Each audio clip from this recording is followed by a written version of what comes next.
నమస్తే అన్న, అందరికీ నమస్కారం. భారతీయ నౌకలపైన ఇరాన్ దాడులు చేసిన విషయం అందరికీ తెలిసిందే. ఆ దాడులు ఎవరు చేశారని చెప్పేసి ఇరాన్ ఇప్పటి వరకు కనిపెట్టలేకపోతూ ఉందన్నమాట. ఎందుకంటే ఇరాన్లో ప్రస్తుతం గందరగోళ పరిస్థితులు అయితే ఉన్నాయన్నమాట. ఐఆర్జీసీ బసీల్ సైన్యం ఇరాన్ ప్రభుత్వం అన్నమాట. ఇరాన్ ప్రజల చేత ఎన్నుకోబడిన ప్రభుత్వం. ఇరాన్ అధ్యక్షుడు మసూద్ పెజిక్షియాన్ అన్నమాట. ఆయన మాట వినేవారు ప్రస్తుతం ఎవరూ లేరన్నమాట. ఐఆర్జీసీ చీఫ్ చెప్పినా కానీ కువైట్ మరియు గల్ఫ్ దేశాల మీద మనం చూసుకుంటే కానీ ఐఆర్జీసీ అయితే దాడులు చేస్తూ ఉంది. అంటే ఐఆర్జీసీ సైనిక చీఫ్ చెప్పినా కానీ వినే పరిస్థితులలో ఎవరూ లేరన్నమాట. మరోవైపు బసీల్ సైన్యం మనం చూసుకుంటే కానీ మేము ఇరాన్లో అతిపెద్ద సైన్యం, ప్రజలు మా మాట వింటారని చెప్పేసి బసీల్ సైన్యం ఉంది. ఈ నేపథ్యంలో గందరగోళం నెలకొందన్నమాట. మరోవైపు మనం చూసుకుంటే హార్ముజ్ జలసంధి ఏదైతే ఉందో ఆ జలసంధి గుండా ప్రయాణించే నౌకలపైన బోట్లలో వచ్చి మాస్కులు ధరించి, మొహాలకు మాస్కులు ధరించి ఎవరు దాడులు చేస్తూ ఉన్నారో తెలియని విధంగా అలాగే నౌకల మీద దాడి చేసి అక్కడ నుంచి పారిపోతూ ఉన్నారన్నమాట. భారతీయ నౌకల మీద దాడి చేస్తే ఇంత పెద్ద సైన్యం ఉన్న ఇండియా ఏమైనా గమ్మున ఉంటుందా? అలాగే ఇరాన్ రాయబారిని పిలిపించి సమన్లు జారీ చేసింది. ఇప్పటి వరకు సమాధానం ఇవ్వలేదు. మళ్ళీ భారతీయ నౌకలపైన ఇరాన్ దాడి చేసిన తర్వాత భారతదేశానికి సంబంధించిన నేవీ మనం చూసుకుంటే హార్ముజ్ జలసంధిలోకి ప్రవేశించిందన్నమాట. ఇండియన్ సైన్యం, భారత సైన్యం అక్కడికి చేరుకోగానే ఇరాన్ నేవీ అయితే పారిపోయింది. ఆ చుట్టుపక్కల ఎక్కడా లేకుండా పోయిందన్నమాట.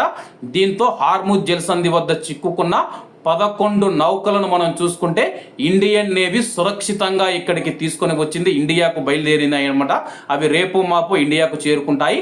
ఇండియా చేసిన పని ఫ్రాన్స్ చేయలేకపోయింది, యూకే చేయలేకపోయింది, నాటో దేశాలు చేయలేకపోయాయి, యూరోపియన్ యూనియన్ దేశాలు చేయలేకపోయాయి, మన పక్కన ఉన్న చైనా కూడా చేయలేకపోయిందన్నమాట.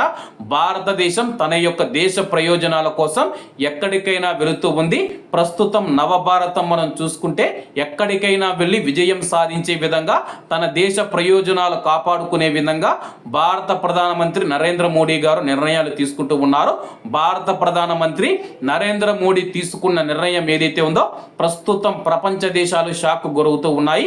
హార్ముజ్ జలసంధికి వెళ్ళాలని 30 దేశాలు 40 దేశాలు పదే సమావేశాలు నిర్వహించుకుంటూ ఉన్నాయి. కానీ ఇప్పటి వరకు ఏ దేశం కూడా హార్ముజ్ జలసంధి దగ్గరికి వెళ్ళలేదు. భారతదేశం మాత్రం మేము హార్ముజ్ జలసంధి దగ్గరికి వెళతాము, ఇరాన్ పైన దాడులు చేస్తాము ఏమీ చెప్పకుండా మా నౌకలను అడ్డుకున్నారు. వాటిని సురక్షితంగా ఇండియాకు తీసుకువచ్చే బాధ్యతను తీసుకొని ఇండియన్ నేవీ ప్రవేశించిన వెంటనే మనం చూసుకుంటే ఇరాన్ నేవీ మనం చూసుకుంటే ఇరాన్ సైన్యం మనం చూసుకుంటే భారత సైన్యాన్ని చూసిన వెంటనే అక్కడి నుంచి పారిపోవడం జరిగింది. అలాగే ఇరాన్కు వ్యతిరేకంగా ఏమైనా భారత్ చేసిందంటే ఏమీ చేయలేదు. తన దేశానికి సంబంధించిన నౌకలను హార్ముజ్ జలసంధిని క్రాస్ చేసిందనమాట. అలాగే ఇరాన్లో మెజారిటీ ప్రజలు మనం చూసుకుంటే భారతదేశానికి మద్దతు ఇస్తూ ఉన్నారు. అలాగే భారతదేశంలోని ప్రజలు ఇరాన్కు మద్దతు ఇస్తూ ఉన్నారు. ప్రస్తుతం ఇరాన్లో ఉన్న గందరగోళ పరిస్థితుల వల్ల ఈ పరిస్థితి ఏర్పడింది. ఎందుకంటే ఎవరి మాట ఎవరు వినడం లేదు. మాస్కులు వేసుకొని రావడం, స్క్రీన్ మీద మీకు ఒక ఫోటో కనబడుతూ ఉంది, మాస్కులు వేసుకొని రావడం, బోట్ల పైన దాడి చేయడం, వెళ్ళిపోతూ ఉన్నారన్నమాట.